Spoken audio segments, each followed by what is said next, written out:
Good morning. It's going to be a little unusual for me this morning. You know, I'm used to moving around. Our lavalier died this week, but fortunately we're getting a new one. So if I actually step away from the mic and you can't hear me, hold your hand up, wave it or something like that, because this is the only thing tonight unless I just scream out. Before I get to the message, I want to make one comment on something that was said earlier. I don't think I've ever been in a church before where 25% or more of the budget, either the money taken in, was actually going directly to support missionaries. And that's something I am very thankful for here, is when we're hitting those kind of numbers, that we're giving that to and not only that, also, unlike some churches who want to give, $5 to every country in the world, I don't know if you realize this or not, but the money that we're giving out to missionaries are really supporting those missionaries. So again, thank you for that. That's something that, especially since we started the Elder-Led Church a couple of years ago, we've really been looking at and striving to up that missionary money even more. And again, I just don't remember being in a church anywhere else where it's been 25% of the money goes directly to missionaries. All right, this morning we're going to be looking at Romans chapter 5 again. We're back into Romans. And before we look at verses 9 through 19, something that I want you to realize is these verses are still connected to what we saw in Romans 5:1. Because in Romans 5:1 it said, "Therefore, having been justified by faith, we have peace with God through our Lord Jesus Christ." All of these verses are still connected to the idea of we have peace with God. And that's different than non-believers. We are truly at peace with God because of what's happened. Now, one thing happened this week that was not really peaceful. Actually happened about 10 days ago, but since I didn't preach last week, I had something rather traumatic occur. And it's something that I didn't expect, and it caught me off guard. See, we've had our checking account in the bank for, 10 or 15 years. And it wasn't a problem with that, but they suddenly said, now if you don't keep a giant balance in here, we're going to hit you with a bunch of fees. And I said, well, that's not right. So I went down to the bank, and the bank said, that's okay, we can move you to another checking account, you can avoid the fees. And then it happened. That's when the trauma occurred. Because the woman looked at me, and she looked down at my records, and she asked me a question, and I answered, and she said, "Oh, you qualify for a senior checking account." I went, "What? What do you mean senior checking account?" That's the first time I've ever had something like that happen to me. Well, you know something? Why does it matter that I qualify for a senior checking account? I'll tell you why.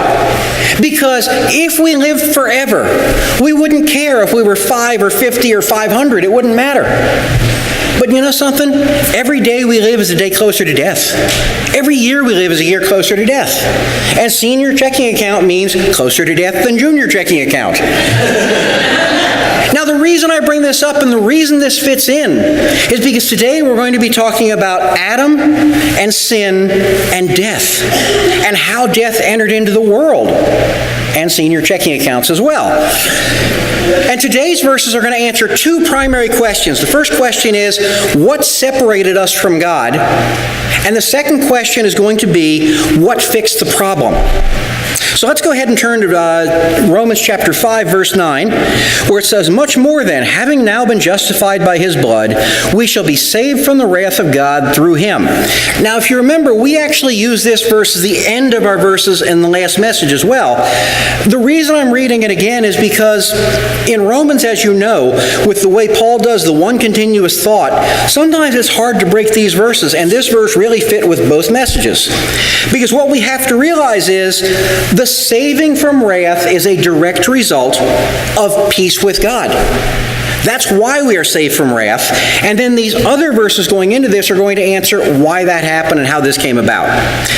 Now, if we go to verse 10, verse 10 says, "For if while we were enemies, we were reconciled to God through the death of his Son, much more having been reconciled, we shall be saved by his life." The key word here in this verse, I think, is the word reconciled. But when we look at the word reconciled, the first thing I want to see is it says that while we were yet enemies, we were saved through his death.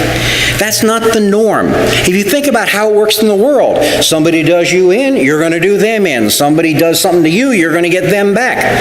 That's not the way God operated. If God operated in that way, we'd all end up in hell. It's that simple.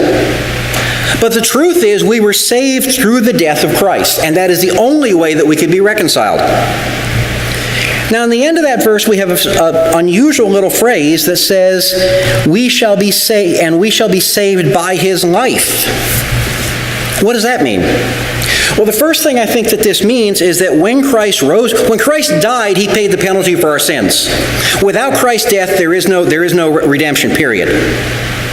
There's no justification without Christ's death. But when he rose from the dead physically and lived on again, that was the proof of what he had actually done. So I think first off, when it says we shall be saved by his life, one thing it's saying is his life, by him rising, he actually proved what's happening with the justification and why we can be saved. The second thing this is saying about saved by his life is Jesus Christ is alive and living, and we can have a relationship with him. It's not just about being saved from hell, it's about a relationship with God.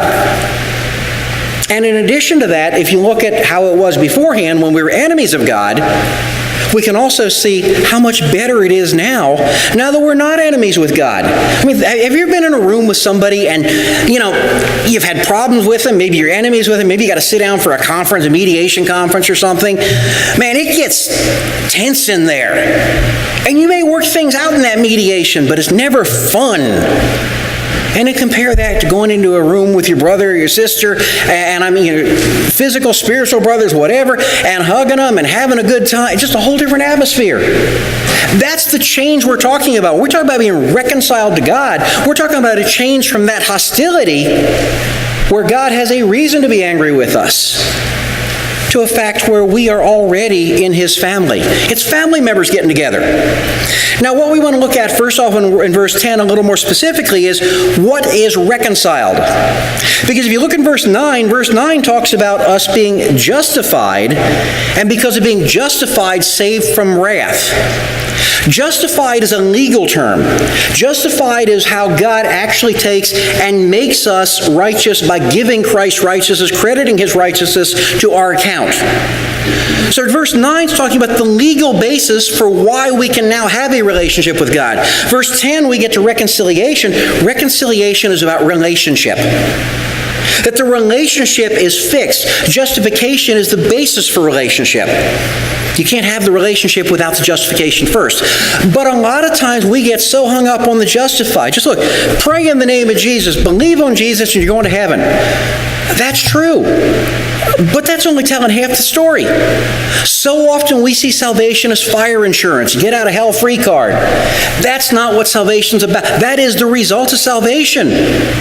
But that's not the basis of. The basis of salvation is it is truly having a relationship with God and being reconciled to God.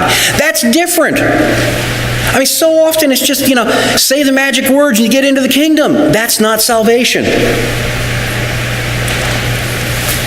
It's incredible to me that God would even want to have a relationship with us, considering what we've done. But he does. And the truth is, we are saved from the wrath. We are saved from hell. That's all true. But that's only the start of the story. And remember, all this goes back to verse 1 with having peace with God. You cannot have peace with God without being reconciled to God, and you cannot be reconciled without having justification. And without the death of Christ, none of that could have happened. So that's the basis for it. And not only that, when you think about the meaning of peace with God, it's interesting. Linda comes from Canada. We've talked about that before. And it's wonderful to go up there because when we go up to British Columbia, going up in Seattle and traveled up on the border, it's neat to watch the tanks rolling across the border. And the squadrons of the bombers that are doing the sorties that are going out into Canada. And they've hit Whistler before in BC where they go out and the U.S. bombs the Canadians. It's great watching that and everything. No, it's not happening, right? Why? Because we are at peace with Canada. We don't have bombers sitting on the border. We don't have tanks sitting on the border. We don't have a war going on. It's a difference. Now, someday we could maybe, but I don't think so. The point is that when you are at peace with another country, you don't have to have these war footings going on with the tanks and the bombs. Right now, if you're at war, let me say this, in World War II, if you look at Germany or something, guarantee you there would have been tanks and bombs pointed at Germany. We don't have them pointed at Canada. Why? We're at peace with Canada. So much more so when God is at peace with us. When God's at peace with us, there's no barriers between us. We are truly family. Now we get to verse 11, and verse 11 says, "And not only this, but we also exalt in God through our Lord Jesus Christ, through whom we now have received the reconciliation." The first question you want to ask yourself is, what do you mean exalt? If you look at that word exalt, it literally means boast. Well, wait a second. I thought we weren't supposed to be proud. We're not supposed to be boasting, right? By the way, I just learned while I'm speaking, do not drink water and put it straight down your windpipe. It's not the way to go. All right, let's try that again. This word here literally means boasting, bragging. You know something? I would say this: it is absolutely appropriate for a believer to be proud and brag as long as they are bragging about God and what God did. We're not bragging on ourselves. We're saying, look what God has done for us. Look at how little we deserved and how much He gave us. The context is God has just put peace between us because He justified us and He reconciled to us. The other thing also that's an implication of this reconciliation and this boasting in God, this should produce a change in our lives. How often do you see it where that just doesn't happen? If you look at the book of Ephesians chapter 1, but you go right through it, but the base is in chapter 1. We talked about this before. God chose us. We become saved, and what he was saying to the Gentiles in Ephesus was, look, now that you're saved, change your lives so that it will glorify God, and by glorifying God, people are going to look at you and they're going to say, you know something? You are not acting as the normal heathen Gentiles act. And that's a good thing. And because of that, people will say, aha, we can see God in you. That's the plan. Yet how often do you see people, what they do is you pray a prayer and all of a sudden nothing ever changes in their lives. And we call them backslidden. And trust me, there have been times in my life where I've backslidden. It happens. But by the same token, I think we also have to be careful because sometimes we look at people who are backslidden where there is no evidence whatsoever of salvation. And this is God to judge. But sometimes you got to look at yourself and you got to say, wait a second, am I even saved? Now, if you're saved, you're always saved. You can't backslide out of salvation. But sometimes the people we think are backslidden, there's never been a change in their life because there's never been a conversion. Now, like I said, I don't want everybody to be thinking here, uh-oh, am I really saved? Because normally, yeah, if you're a believer, you are a believer, period. But a lot of times, like I said, how often do you know people and you go, well, there's just no evidence ever in their life. Well, maybe there's a reason for it. Maybe they don't have that reconciliation yet. Maybe they don't have justification. I mean, look back in history. You look at you had the mafia who would go out and kill people and murder people and extort people, and then they go into the Roman Catholic Church and they give $100,000 to the church, and the church says, oh, that's cool. They're giving us money. That's not evidence. The evidence is showing, hey, there's a problem here. These aren't believers. The money didn't make any difference. There should be a change in the life, and there was obviously no change in their lives. Yet the church put up with it because they gave them money. The point here is when the reconciliation happens, there should be a change in our lives. We should be bragging on God to anyone that will listen and say, well, you're not going to believe what God did for me. This is incredible. Now, when we get to verse 12 through 14 starts talking about sin and death. And it says, therefore, just as through one man sin entered into the world, and death through sin, and so death spread to all men because all sinned. There's a link between sin and death and senior checking accounts. But there's a link between sin and death. You can't get around that. If we had never sinned, if Adam had never sinned, we wouldn't die. We die, we have a sin nature, so we're going to die. But death, spiritual and physical, are a direct result of sin. And not only that, if you look at that, in the end, it doesn't say, and so death spread to all men because all have sinned. That's what it says. It doesn't say something, and so death spread to all men except for Bob because he's a really good guy. No, there's no exceptions. It spread to all men. Everyone has sinned, everyone is condemned, everyone will die. Now the question is, why does sin warrant death? Do you ever sit back and wonder, God, why did you set it up so that if you sin, you die? Is it really that bad? I think sometimes we miss the pure offensiveness of sin. Sometimes we don't get it. And why? I mean, I can easily compare myself, and I can go, you know something? I treat my wife well. I never kick the dog. I see the guys down the street and they're mistreating their animals. I've never robbed a bank. I've never killed anybody. It's easy to compare ourselves to other people and say, well, how bad is it that I sinned a little bit when I'm really doing a good job with everything else? The problem is that's not the measuring stick. The measuring stick is comparing our actions to God Himself, who is holy, perfect, and completely righteous. All of a sudden, it's a little different. All of a sudden, we don't look quite so good. We miss the pure offensiveness of sin. That's why God had to punish sin with death. When we look at yardsticks, it's fun. How many people in here actually know what I'm talking about when I say duck pin bowling? Okay, a lot of people in here. Some don't. Many people may not realize this. Duck pin is regional. You go out of about a 3 or 4 state region, you say duck pin bowling, people are going to look at you like, huh? Yeah, I think you're throwing ducks down the lane or something. They don't know what you're talking about. But when you go duck pin bowling is very different from 10-pin. I grew up on duck pin. And when you're doing that, the pins are about half the size, and the balls are like a little softball size, and it's a lot harder to knock those pins over. Now, I used to, just for fun when I was in college, used to go out every Friday night after Bible study. We'd go out to the bowling alley with friends. And it got to the point where my average in duck pin was in the 140s, which is getting up there for duck pin. And my high game in duck pin was well into the 170s. And it was way ahead of all of my friends, and almost getting to the point where I could think about competition if I wanted to. Not that I didn't want to go into bowling competition, but the point is, it was fun. And you know something? Comparing it to my friends, I looked pretty good. Comparing it to a guy that could bowl a 300 game every time he ever stepped on the court, I would have looked rotten. When we're talking about the holiness of God, we're talking about a God that can bowl a 300 game every time when it comes to holiness and righteousness. Period. And all of a sudden, we don't look so good anymore. We don't get the offensiveness of sin. It is offensive to a holy God. And that's what we miss.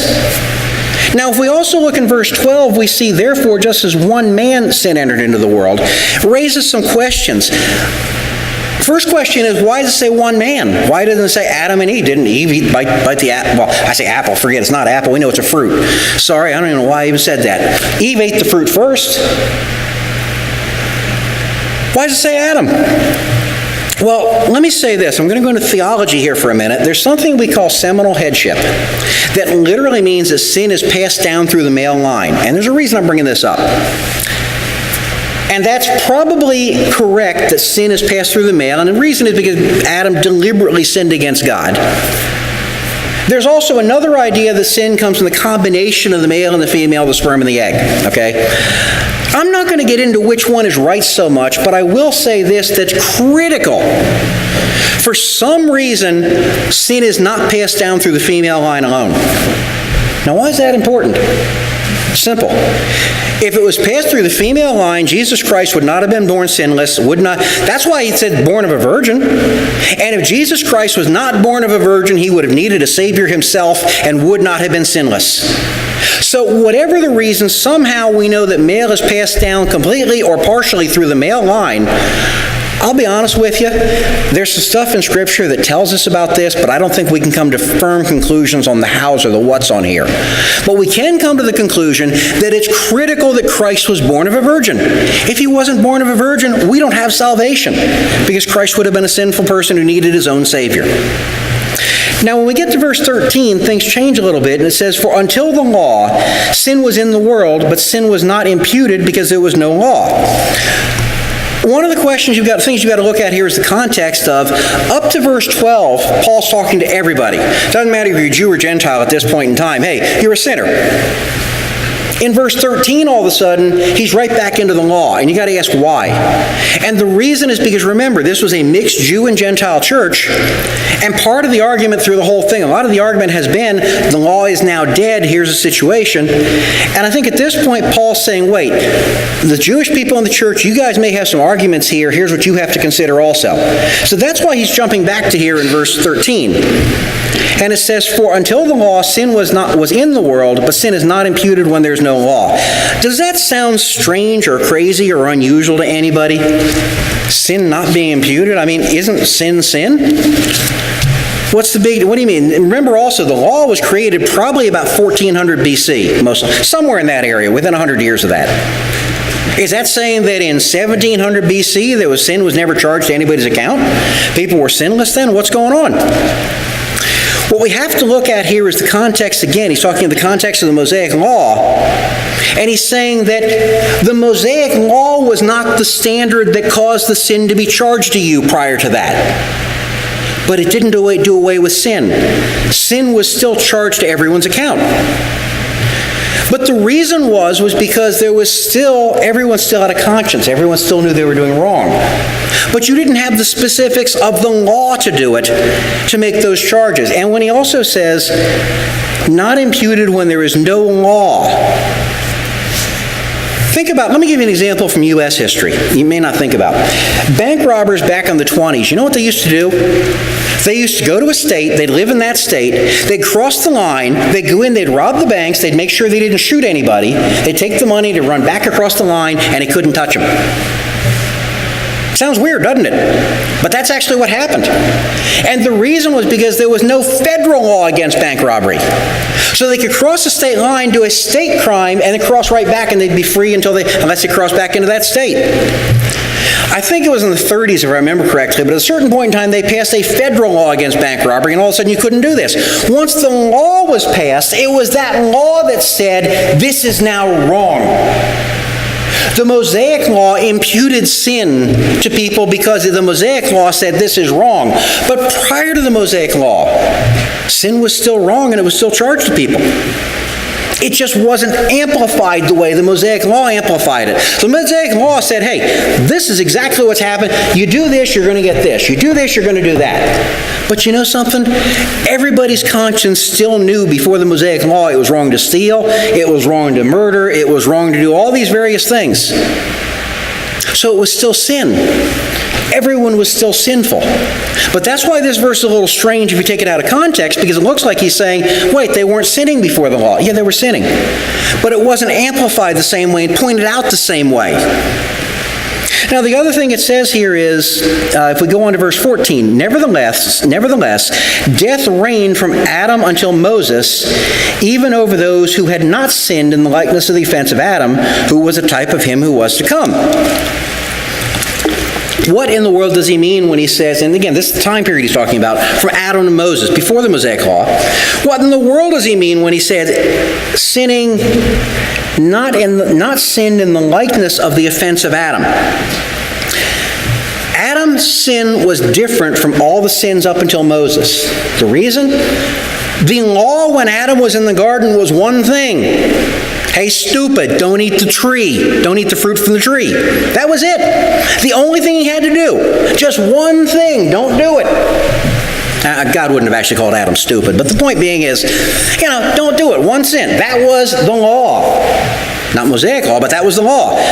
Adam deliberately went against that law. From the time of Adam until Moses, people were still sinning, but it was a sin against their conscience and a sin against things they knew were wrong. It wasn't that there was an explicit law written out that they were sinning against. So that's what he means here when he says, not in the likeness of Adam. Because Adam deliberately violated the law. When the Mosaic law came along, they were deliberately violating the law again. Between those two times, law was still being violated, but it was the law of conscience. It wasn't like you could go and look and see, oh, well, here's what was written out. Because it was written out. But people still sinned. Don't get the idea that this is saying there was no sin during that period of time, or God didn't care about the sin. And the fact is that even between Adam and Moses, sin still brought about death. No one's exempt from that. And sin still brought about judgment. So again, kind of a confusing verse unless we look at it in detail here. But that's what 13 and 14 are talking about. Now finally, if we get to 15, we're starting to answer the question. 14 back, we've seen what's the problem. The problem is sin. Sin brings death. And sin is a problem. And judgment is a problem, okay? When we get to 15, we get to the solution. 15 starts with, but the free gift is not like the transgression. For if by the transgression of the one, the many died, much more did the grace of God and the gift by the grace of one man, Jesus Christ, abound to the many. One of the things this is saying is, when we look about the fact of one man's sin brought sin to everyone, first thing we've got to see is Adam's sin was serious and gave us a sin nature. No one is exempt from that. So that one sin actually did make us all sinners. To follow up on that, we all commit acts of sin as well. But the one thing we can't get around is, when sinners are judged and sinners are sent to hell and sinners suffer the wrath of God, sinners, us, as before we're believers, are getting exactly what they deserve. That is the natural penalty for violating the law of a holy God. Grace, when it's talking about the grace of God by the gift of one man, Jesus Christ, grace is getting what we do not deserve.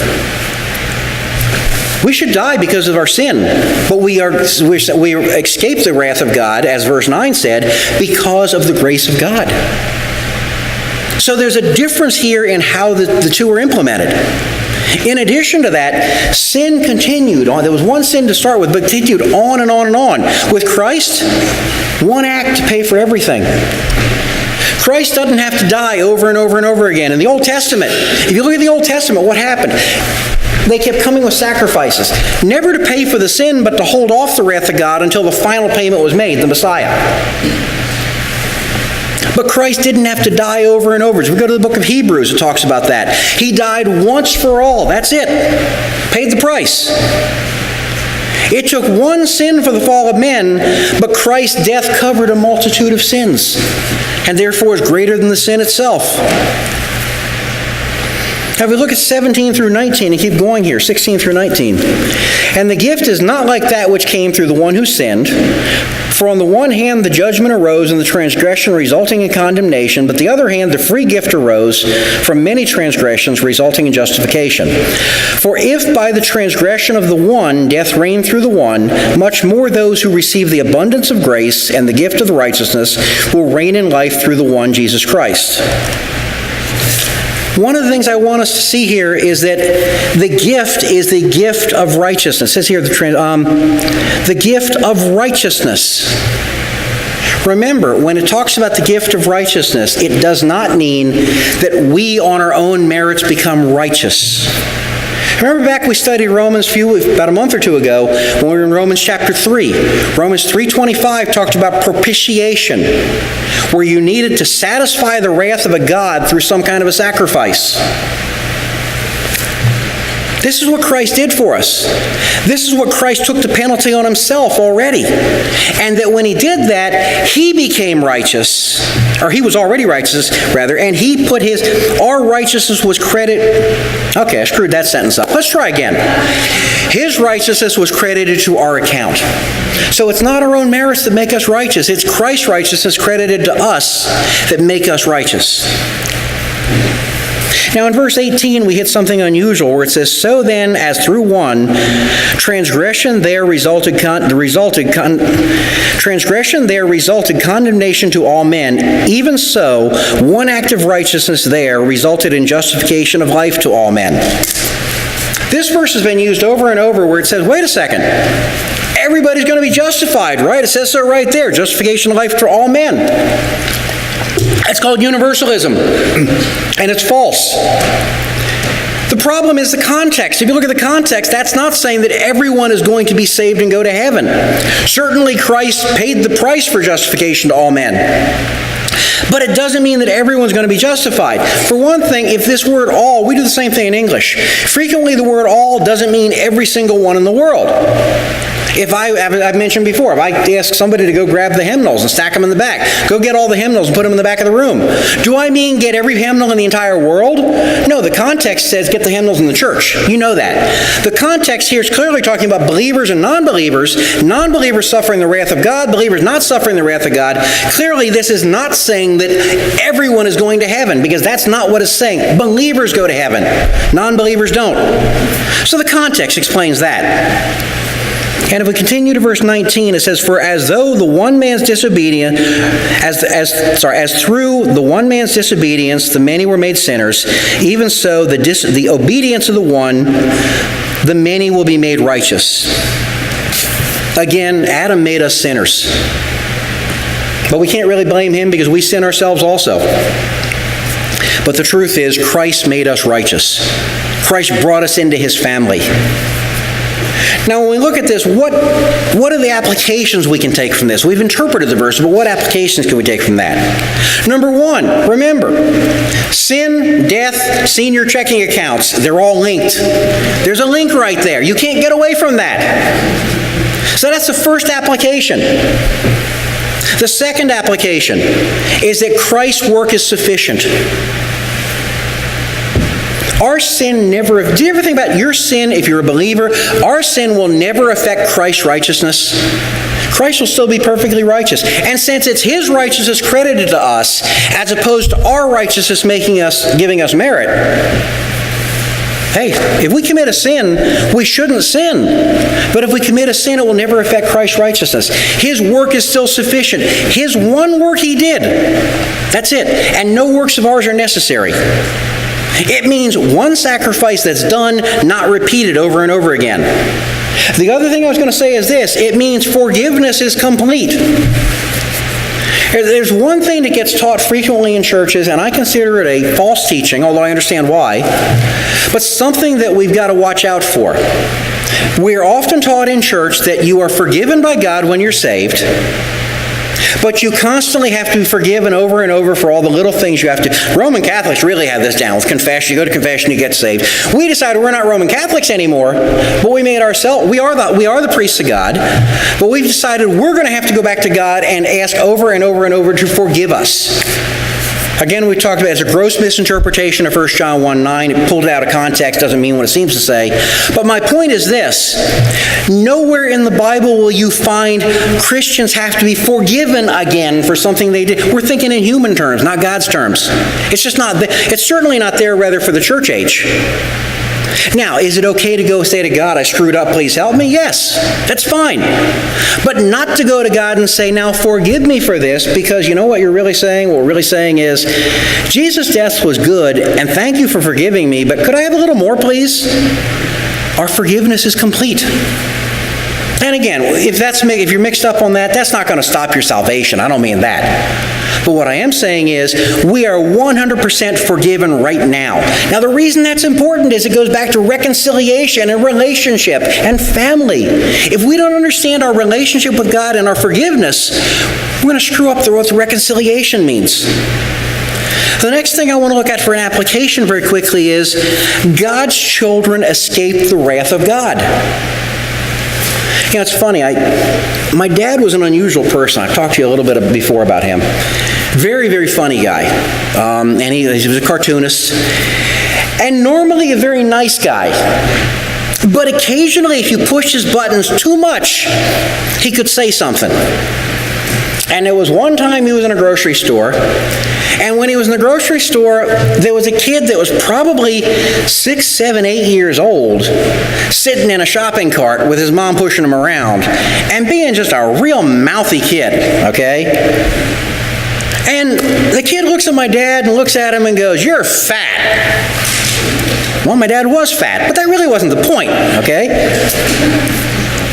Well, that was when his button evidently was pushed too much, because he looked at the kid and he said, "Yeah, and you're ugly." Well, what happened was, his mother looked around at my dad and she said, "You are fat." And he looked at her and he said, "Yeah, but I'm on a diet, and someday I'm going to be thin, and he's still going to be ugly." Now, that was cruel, and he probably shouldn't have said it, okay? But the reason I bring this up is this. There is a fundamental change in believers' relationship with God at the moment that we get saved. You know something? The moment we get saved, we went on that diet and became saved, don't have to worry about the wrath of God. Unsaved, they're always going to be ugly. Sorry. Unsaved, unless they become a believer, will always be judged by the wrath of God. As believers, we don't have that issue. And now God will discipline us. God will correct us. But he won't take out his wrath on us. And the last thing I want to look at here in the applications are reconciliation in our relationship. You know, we really are different from people of the world because of our relationship with Christ. I've talked about before being able to go into my dad's house years ago, and I had a key to the house. If I wanted to go in and grab a soft drink out of the refrigerator and sit down and watch a football game with him, I didn't have to ask for anything. I just walk in and do it. If you'd have tried that, you'd have been in trouble. We have that kind of a relationship with the Father because of what Christ has already done for us, because we are already 100% forgiven. That's the reason I'm big on the forgiveness idea, is because if we understand our forgiveness, we understand the relationship we have with God. He doesn't have to look on us anymore as sinners. Yes, we sin. But Christ's righteousness is what he looks at when he sees us. We have a true peace with God, like verse 1 says. Not just some, people talk about peace sometimes, and they don't really mean peace. They mean it got better. I mean peace with God, where God wants to put his arms around us. You know something? No matter how bad your day is, and we all go through things that are bad, and sometimes some of us are going through really bad things. No matter how bad you've had your day or your week or your month or your year, if you're a believer, you're still family to God. You're still his son or his daughter, and he wants to put his arms around you and wants to say, let's talk about it. I understand. I care. He doesn't have that relationship with non-believers because they're his creations, but they are not his children. Now, he loves them and wants them to come to God, okay? But non-believers will always be under the wrath of God unless they become believers. We don't have that problem. And I don't know about you, but boy, especially when I'm having a bad day or a bad week, deep down I always know God still loves me and God still cares about me. If you're a believer sitting in this pew, I don't care what you've been through. As long as you're a believer, what you can know is God still loves you and cares about you. Your family, walk in, sit down, talk to God, and enjoy it. Let's go ahead and pray.